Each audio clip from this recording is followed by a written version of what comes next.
Ladies and gentlemen, Tom Beal here from the WebinarCon team, and I am joining you today with our great friend and amazing marketer, Dan Leman, all the way over in Australia. Dan, thanks for being with us today. Thanks for having me, Tom. Excited to be here. Excited to be here. And let's address a couple elephants in the room. I am in evening here, 7 p.m. my time, and it's roughly 9 a.m. 9 your a.m. time.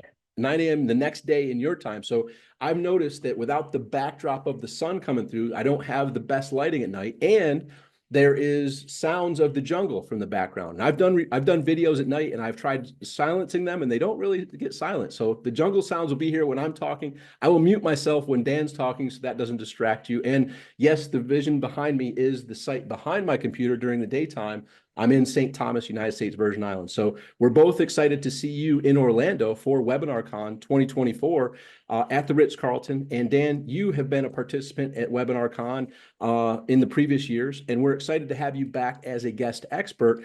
And let's just call it what it is. You coming all the way from Australia.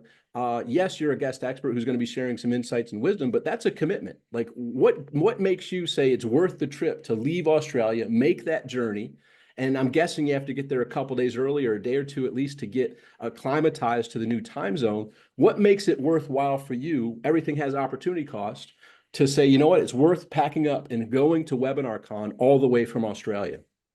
Yeah, great question. And actually, but Australia is a long way away, right? And I don't even just live in Australia. I live in Coffs Harbour, which means I got to get a flight before I can get to an international airport, before I get a flight to somewhere in America, before I get a flight to where I end up. So it's 3 flights for me. It's usually about 28 to 30 hours worth of travel. So you're absolutely right. It is a big commitment, and that's each way 30 hours. There's a couple of days there, and plus the time to get acclimatized. And I always wish I could go to more events in the US. There's a lot of great events, but because it is such a big commitment, WebinarCon's the only one that I go to because it's the best. WebinarCon is absolutely awesome. Probably the two biggest things: one, the content, all the amazing speakers, and if webinars is your thing, you want to be at WebinarCon, right? And we spend millions upon millions of dollars on webinars, so for us, it's absolutely vital. So you've got the content of the speakers, and then obviously all the networking outside as well. So they're the two big things.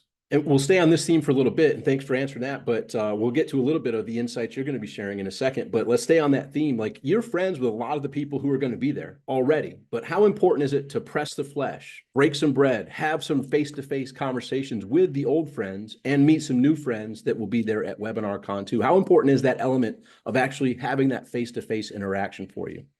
Yeah, 100%, right? Like, there's people that, and this happened multiple times, where you've known them for years and years, but I am so remote. I'm in Australia. I've known them for years and years online, and then you meet them for the first time in WebinarCon. And I don't need to tell everyone else how important it is to meet people face to face, right? Everyone knows that. It's just not the same having a relationship via camera like this, or sitting in the bar and having a beer, and it obviously builds relationships at a much deeper level. Absolutely.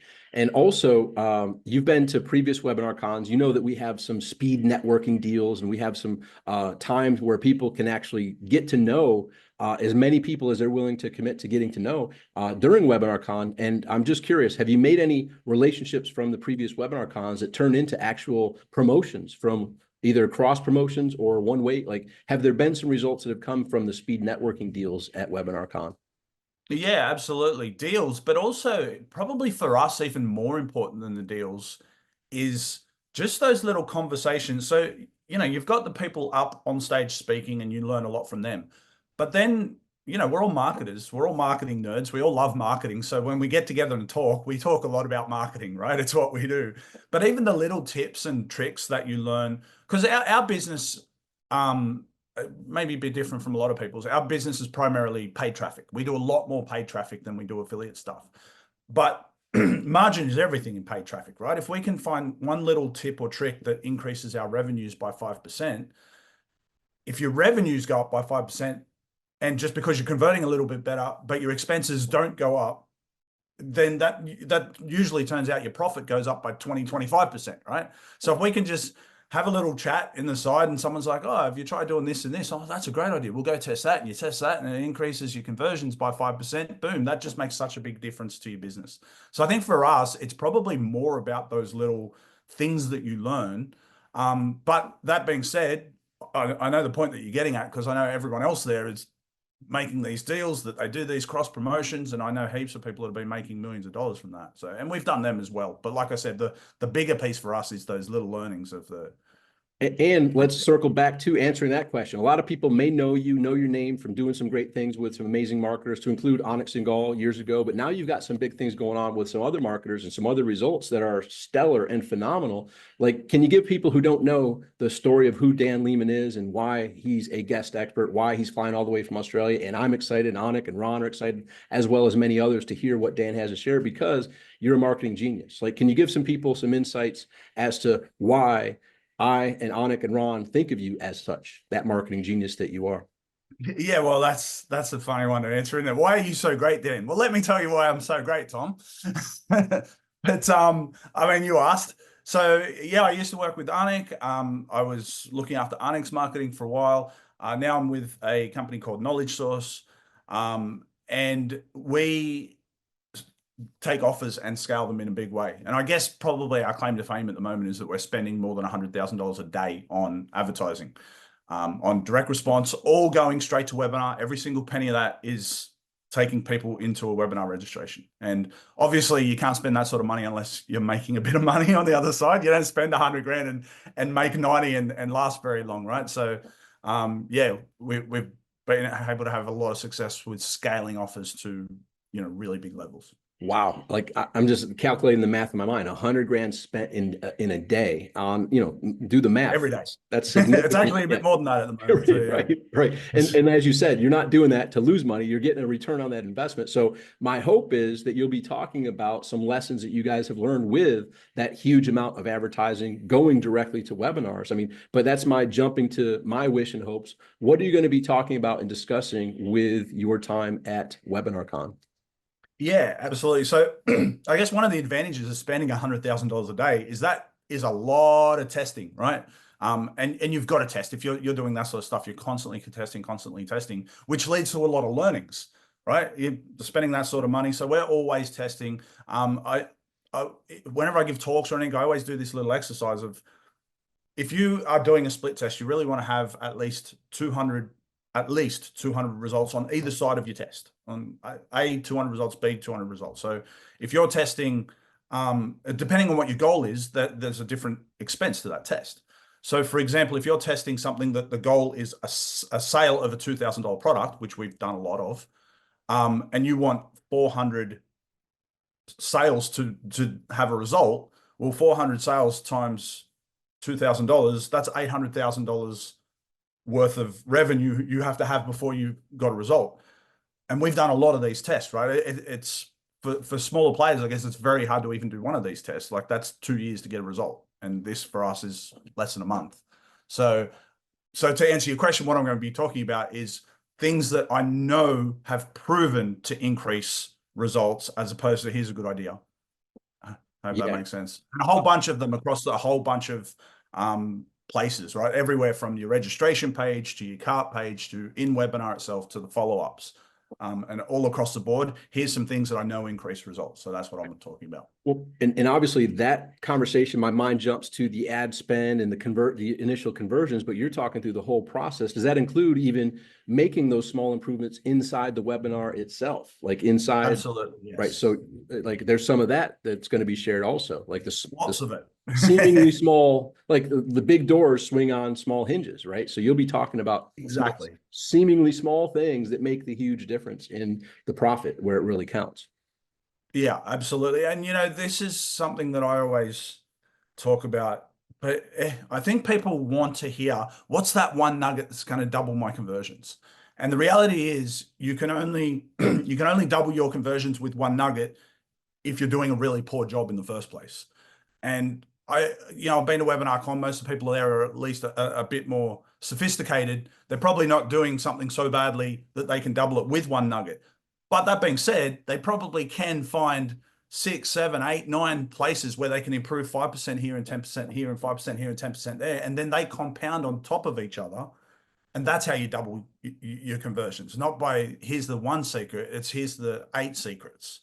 And it's a bit more boring and less sexy, but it works, right? Like this is why we're spending so much money, is because we made it a bit better and a bit better and a bit better and a bit better until it's And great. you're paying very close attention to all those key leverage point areas, like those multiple leverage points of all the different dynamics that go in with webinar, from the ad to the click from the ad to the landing page conversion, and every aspect you guys are tracking. I'm imagining very precisely with the amount of spend that is being spent for the advertising.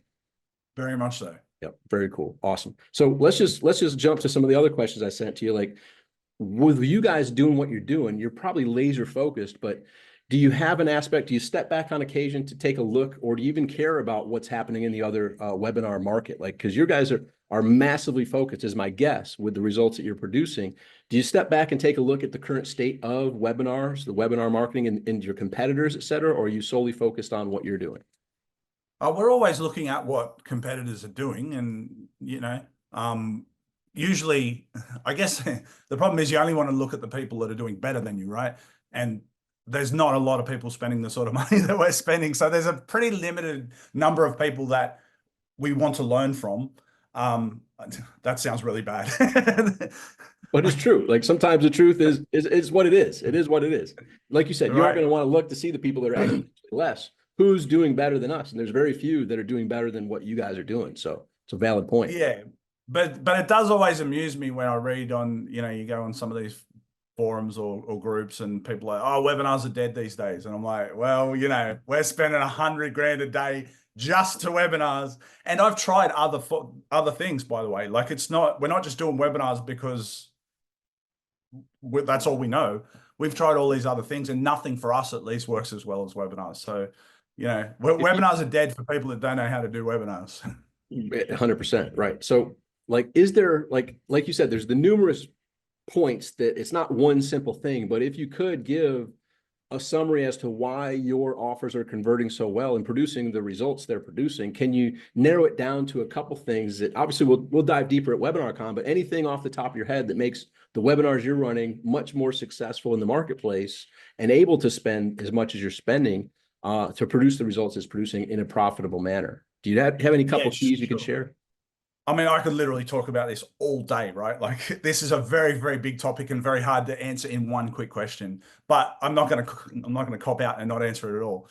So I'll give you the answer you don't want, and then I'll come back to actually give you something that I know you're looking for. So the short answer and the actual answer is no, it's not one thing. It's about focusing on all of the things, right? Especially if you want to build an 8-figure business.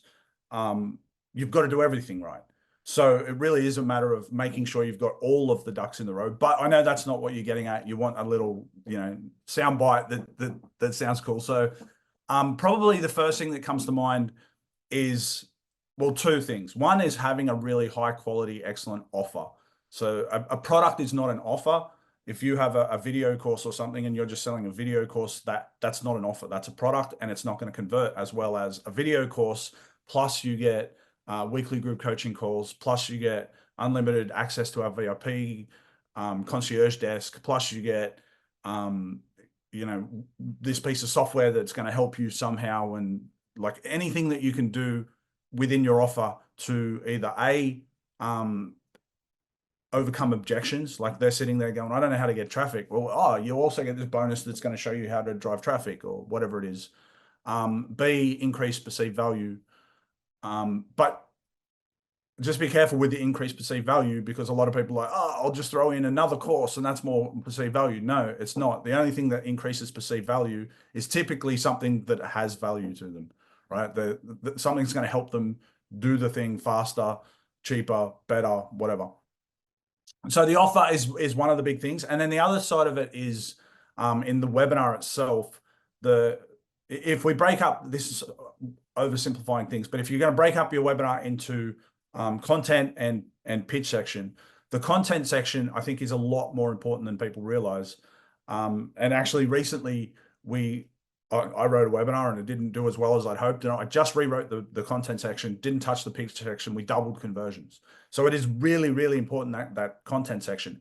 And my sole goal for that content section is, I don't call it a content section. I call it an overcoming objection section. So I want to go, okay, I know I'm going to be pitching at the end. What are the possible objections going to be? My content section is about overcoming those objections before I get to the pitch. So if you and I are talking in person and I'm selling you something, I'm going to do my pitch. You're going to throw me an objection because that's how selling works. And then I'm going to try and overcome that objection. In a webinar, it's not, we don't have that back and forth. So you've got to overcome that objection before you do the pitch. So my whole content, the way I actually design my content section, the first thing I do is I sit down and I write out a list of all the possible objections. I pick the biggest three and I kind of structure my whole webinar around those three or four objections. But I make sure I handle any of the other ones somewhere in there as I go. And that's basically how I structure that content section. So when it comes time to pitch, there's no, oh, but what about, well, I've already handled that.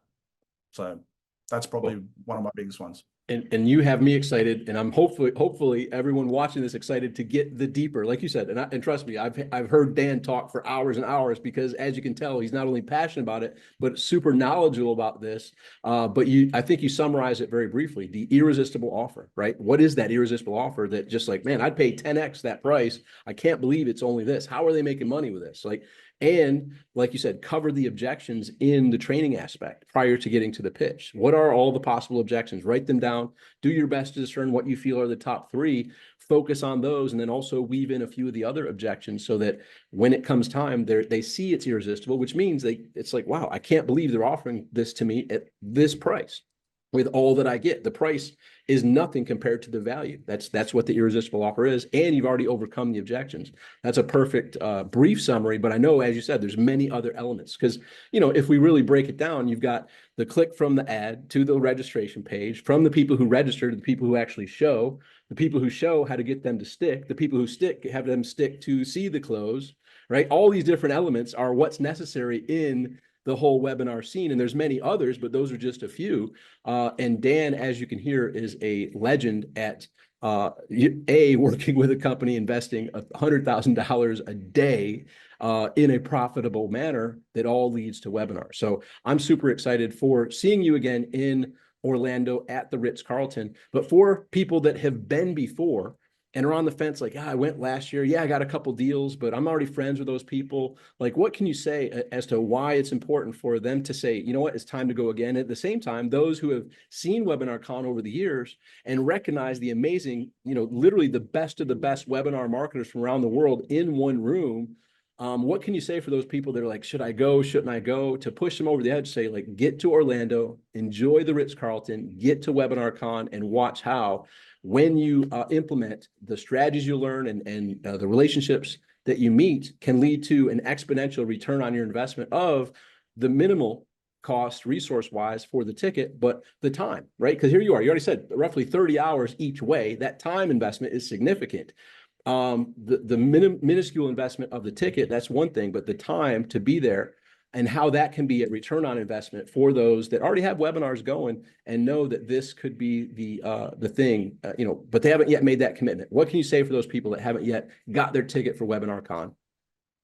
Yeah. So look, this is the way I look at it, and this is why I go, right? If I can just find if I find one tip that I can go, someone gives me an idea and I can go and implement that, and maybe I just get a little, well, for us, because our volume's so big, I can get a 1% bump and it's worth my time, right? But for most people, let's say you get a 10% bump in, and again, a 10% bump in conversions. And this is, I guess, the really piece that I want people to grab. A 10% bump in conversions is not a 10% bump in profit. It's way more than that. If let's say you're running your business at a 30% margin, which is an excellent margin. I'll use 33% because it makes my maths easier. Our margin isn't that high, by the way, but let's say you're running your business at a 33% margin. If you convert 10% better on the front end, that leads to a 30% increase in your profit, 30%. So if you can just get one little tip that gives you an idea that'll bump your conversions by 10%, you're going to make 30% more profit. and I'm going to give you friggin' 20 tips. And all of them are going to increase your conversions by 5 to 10 or 15%, right? And that's just in my talk. And then there's a whole bunch of other talks. So if that's not a no-brainer, I don't know what is. And Dan is a unique scenario. He's literally the peak of the mountain as far as webinar marketers at this stage. Like very few marketers are doing better than him in the companies he's working with. And that's why he's focused on paid advertisement. But the other element, most of the marketers there are looking for joint venture partners. They're looking for those people that have the audience that are the perfect ideal fit for their webinar. And there's so much reciprocation and deals that occur. And there's actually time that we dedicate for ensuring you have the proper time to meet the others there at WebinarCon. And for many, you know what, Tom, I'll yeah. interrupt you for a sec. Sure. You're absolutely right. You can go and make deals, and that's going to make you a bunch of money as well. But the other side of that, even if you're not paying for traffic, if you convert, again, 10% better, that, first of all, that math still works out that you're still not running on a 100% margin, right? You've got expenses, you've got to pay your affiliates. You convert a bit better, you're going to make a bunch more profit on that hand, but you're also going to make your affiliate a bunch more profit because you're converting better, which means they're going to want to promote more often. They're going to push harder. They're going to tell other people, and more people are going to promote you. Like, you have a look, there's a couple of offers, anything that Aiden Booth and his team do. That's if you're in the biz op world, maybe not. I'm sure not everyone is in the biz op world, and maybe they don't know Aiden. But anything Aiden promotes, everyone promotes it. Like, he does these $20 million launches. Why does everyone promote Aiden? Because they know he converts the best, and so everyone jumps on, and he does these $20 million launches, right? Same as Fladlian. When Fladlian does a launch, everyone jumps in, everyone promotes it. Why? Not because he's such a nice guy. I'm sure he is. I don't know him very well. But that's not why they're promoting him. They're promoting him because they'll know they'll make a lot of money because he converts really well. So, I'm not disagreeing with the fact that you'll make deals 100%, but if you can convert better, you don't even need to go out and find people to make deals. People come to you and say, can I promote your stuff? Because you convert well, right?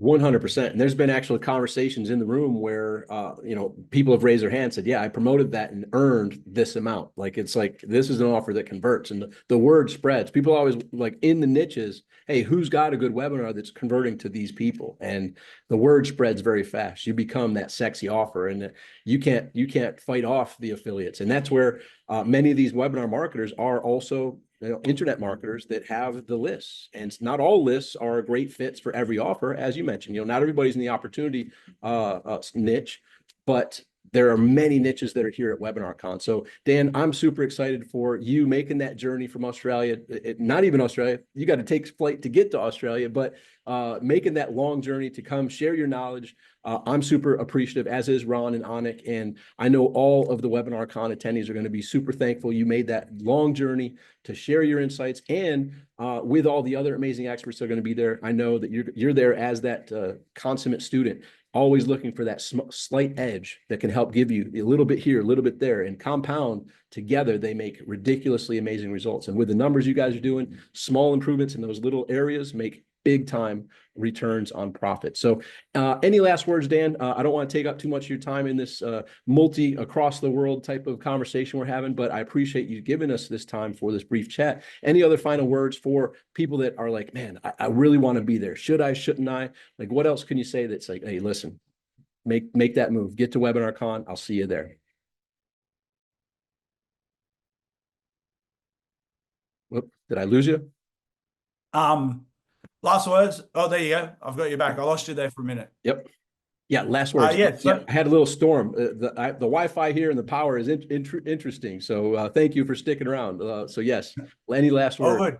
Yeah, last words. Come along. Like I said, you're almost crazy not to. I think most of the people that have already been are probably already booking their tickets. They know how good it is. If you haven't been, definitely come along. Come find me in the bar, and let's have a chat. And I'm a mad marketing nerd. I love talking about marketing like everyone else there.